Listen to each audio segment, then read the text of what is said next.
So I actually want us to hold up a little bit before we do this thing where we start blaming ourselves. Like, I hate when people talk about black women being obese. I hate it. Because it becomes a way to blame us for a set of conditions that we didn't create. We're moving, we're taking care of kids, but our food quality suffers. We are living in the Trump era. And look, those policies kill our people. You can't get access to good health care, good insurance. The research says that black women, when we do the same diets as white women, we lose less weight and we lose it slower, even when we're following the diet, than our white women counterparts.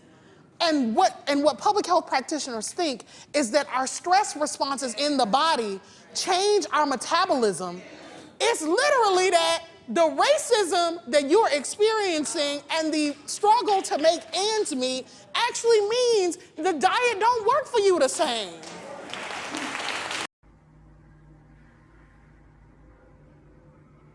Boy, if you don't... Everything we're being subjected to at this moment is a means of wearing down our sense of self-preservation. That's the only thing we have left. If you really, really fucking think about it, we have, like, everything about our existence has been monetized. Everything. Like, the type of shoes you wear, the type of jewelry you wear, what kind of fucking political ideology you like the most, what kind of memes and all that, like, what kind of like sleeping pill you want to get addicted to. I mean, it's endless. You can't, like, can you think of anything that hasn't been monetized yet except our self-preservation, except that sense of self-preservation? And I'm talking about, you have to understand what I'm talking about when I say self-preservation, right? Is it an inherently selfish act? I don't think so. It could be, depending on the context. Like, let's say if you're walking in you're going for a hike or something, and then, like, you're attacked by a mountain lion or a bear or something. Like, you're in a group of 4 people. And, no, let's say there's 2 mountain lions. Yes, there's a mountain lion and a bear, and you're 4 people, right? So the mountain lion attacks 2 people, like, crushes their knees. The bear crushes somebody else's foot. If you decide to fucking run for your life, that would be self-preservation. It would probably be selfish to leave people to be brutally mauled to death. But what could you do in that situation? You're gonna fight a fucking bear? I make a motherfucker say, oh yeah, I'm cold as a lion with no hair. If you ever see me fighting in the forest with a grizzly bear, help the bear, cause that bitch gonna need it. You're gonna throw hands with a fucking lion? I don't think so. I really don't see that happening, right? But how I understand self-preservation is not getting into situations that you didn't need even to be in the first place. That you wouldn't have gained anything from being in the first place. And not wasting your energy on people who were never going to value it in the first place. That's how I see self-preservation. You know, you can also factor in, you know, not wasting your money on useless bullshit that you will never actually need anyways, right? Stop not having like bottomless pits to throw your money in. What else?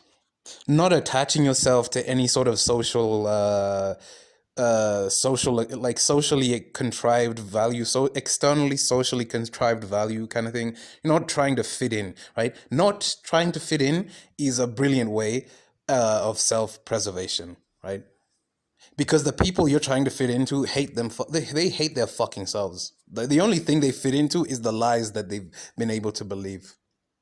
And I think that is why they're trying to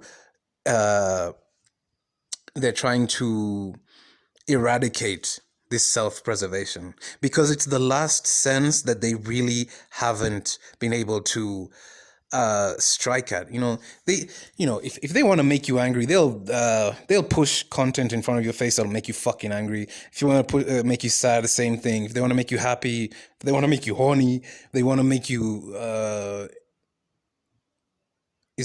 are those the only four emotions I know? Fucking hell, it sucks to be a man, I guess.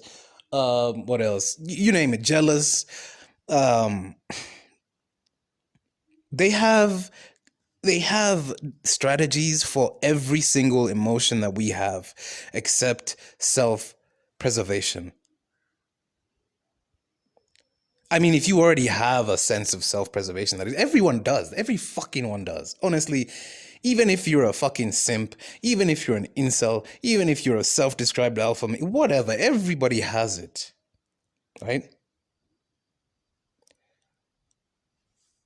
I think people can forget that they have it. I think people can be thrown into situations where they turn off that sense of self-preservation, but it's still there, right?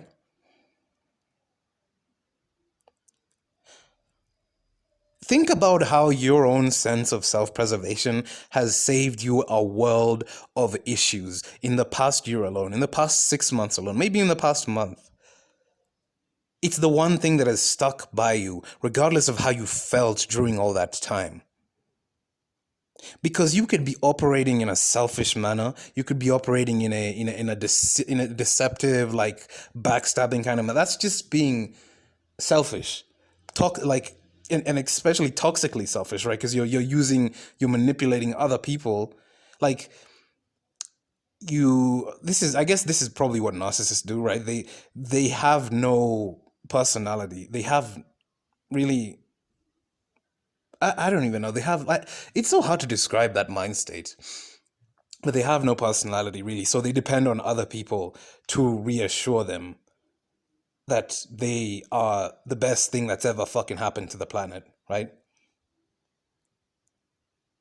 Now, for them, self-preservation would be not being discovered to be an empty vessel, right? To not actually live up to the God complex that they've set in so many people's minds. So I'm obviously not talking about that, right? And it plays really well into my previous video. That's why I didn't want to go too much into it on my last video. It plays really well into it because once you have internalized your victimhood complex, once you are engaging in the victimhood industry, they're coming for your self-preservation next. That's ultimately what they want to turn you all into helpless fucking babies. Not children. Children are pretty fucking smart and resourceful, actually, but babies, right? Can't even fucking, you're shitting on yourself, you're pissing on yourself, you can't even fucking, you don't even know what food is, right? You don't know what to, you can't even, language itself doesn't mean anything like it's supposed to mean anymore. They want to infantilize you in the most psychopathic way imaginable. That is what this victim industry is doing to people. That's why I said I'll focus on one issue here and there, but at the same time, I've seen it across the spectrum, right? Even in, I've followed a lot of the gymming content, right? Like workout content, fitness content. Yeah, I've followed it a lot. So I've seen the changes. I've seen, I can tell you, back then, it was so hard to get somebody to admit to taking steroids. Some, like an online personality, they would be just denying the shit out of it, right? Those days I used to think fucking 8% body fat was just naturally attainable all year round. All year fucking round. It was so difficult. But nowadays, There's so many. There's several like really highly subscribed to people who are quite open about it. They're quite open about steroid use and how fucking bad it is, right? But at the same time, you have people who are not just selling you fitness, they're selling you fucking dreams. They're selling you fucking bullshit, right? And it's so crazy because you're supposed to have this body for the rest of your fucking life in this place. And, you know, it's one thing to be like healthy and able-bodied. It's another thing to go through this existence disabled and unhealthy. They're trying to destigmatize all these words, but again, euphemisms will lead to the extinguishing of your self-preservation. You're walking today. Tomorrow some shit could happen and you're not walking anymore. And you still have to fucking deal with this fucking bullshit life. You know, it's like, so are you just a potential victim here? Right? That's what I mean when I talk about self-preservation. But it's also a reason why, like, logically, I'd say buy insurance, but at the same time, I find insurance to be one of the most evil fucking institutions right next to the Vatican, to be honest. It is so fucking evil, especially health insurance. Oh, man. Oh, man. Oh, man. But ultimately, at least if you're on this side of YouTube, I would hope you're either considering antinatalist or you have committed yourself to it. Because you have the emotional and mental capacity to realize that this world is a fucking asylum that you barely make it through, right? And you know for a fact your kid will have a much worse time than you, your potential kid, right? That, I think, is a really good base to have in terms of self-preservation. But what else after that, you know? Because nowadays it's all about people are just selling you themselves. They're selling you themselves or they're selling you a dream, right? That's it. They're either selling you themselves or selling you a dream. Is there really anything else that they can sell? No. Right? They could sell themselves in form of a dream as well, but really, they're either selling you themselves, like you buy into whatever personality they're showing you, and then they're going to sell you a dream, right? A dream that personality can enact for you. Those are the only two things people will ever actually sell. Like, it's nowadays. It is better to live in solitude by far. Or if you have even a handful of very high quality, right? This is key. High quality friendships or relationships, right? Where you're both you're both replenishing one another's energy, right? You're both replenishing one another's energy. That to me is the highest indicator of a high quality relationship, right? You're not no one's tearing the other one down or abusing the other one or taking advantage of the other one, right? You're replenishing one another. Like you're literally like, I guess you could call it a yin and yang type of thing, but that's really sounds limited to me. You know, you keep the cogs turning in one another. Pause.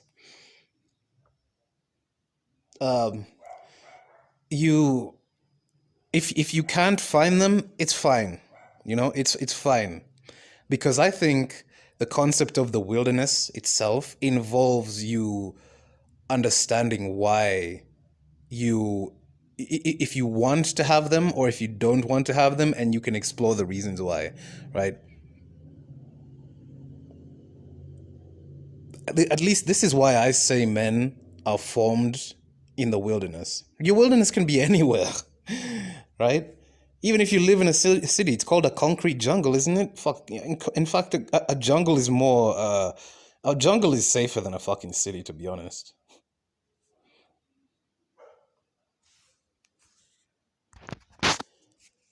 Because everywhere you go, it's just like, buy this dreams, buy this person, buy this, like, you know, sell this and you'll get this, or do this and you'll get that. Like, it's just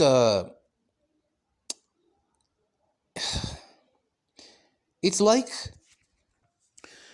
you know, we think we're playing cat and mouse with them when really we're like a rat in a cage, and the cat is just circling the cage waiting for us to open the door. I think that's what the cat and mouse narrative ultimately means, right? Because a rat, if it's small enough, will run away fast enough. But we are already rats in fucking cages, and the cat is waiting for us to open the door. And plenty of people have already opened that door, and they've paid the price.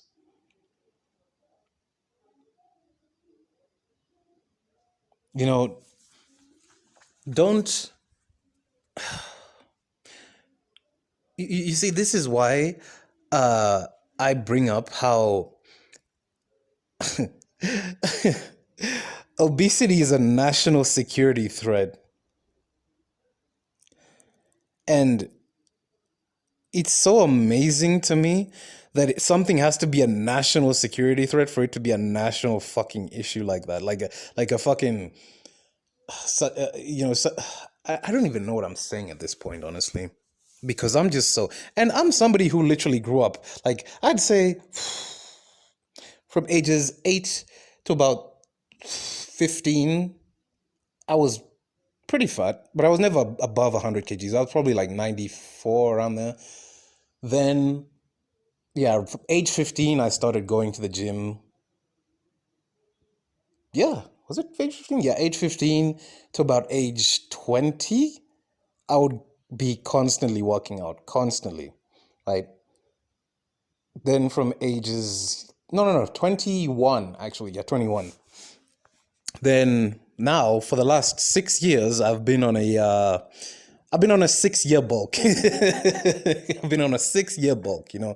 I've only just started losing weight in the last 2 months, and I dropped about 10 kgs. So I have a decent experience with fatness. That's why I've never even, it's never even come to my mind to like insult another fat person to make myself feel better. Like, no matter how many times I was insulted, even if I felt bad,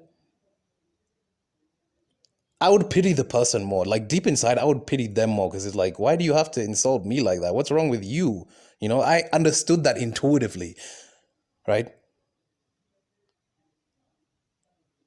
And this is why, like, this is why it's so, it's almost heartbreaking, honestly, to see so many fucking people. It could be eating disorders, it could be trauma and all this kind of stuff, but they're this fucking invested, like, literally, this is the epitome of first world problems, right? The epitome of first world problems, and it's only leading us into a stage where you won't even know whether or not you can take a dump or not, right? It's gonna be like a fucking primary school classroom, and you have to be like, can I go use the toilet? And then the teacher will be like, I don't know, can you? Fucking idiot. Right? It's going to get to that stage. Because people are gonna be like, oh, you know, oh, men do this and men do that, and oh, women are fucking all this, or women are that, like this agenda or that agenda. And the whole time, they're just like, they're throwing shit at you, seeing what you react to, and then they're being like, okay, yeah, let's refine this, twist this dial, twist that dial, keep throwing more shit at you, getting more refined every single fucking time. Like, it's what YouTube does. It's what every social media does. They literally push content, like, because this, the channel that I'm using is a new one. But I have my own, my own regular account that I use. That one is tailored to me. There's rarely a time where I have to press not interested on that one. But this one, Oh man, like literally, it's all the fucking shit I hate to fucking see, right? All the fucking content I hate, and I'm like, I literally, I would be pressing not interested like half the time I'm using this account. It's fucking annoying, right? And even after that, they'll still keep pushing the same content in your face. So your ability to react and what you react to is like the final place that they're trying to get into your minds, right? That's why the brain chips are the brain chips will definitely be within 5 years. I think they'll be here, right? The brain chips will be here, and I think the AirPods, like the Apple AirPods, were kind of a testing ground for them. Don't ask me why, but I think they were.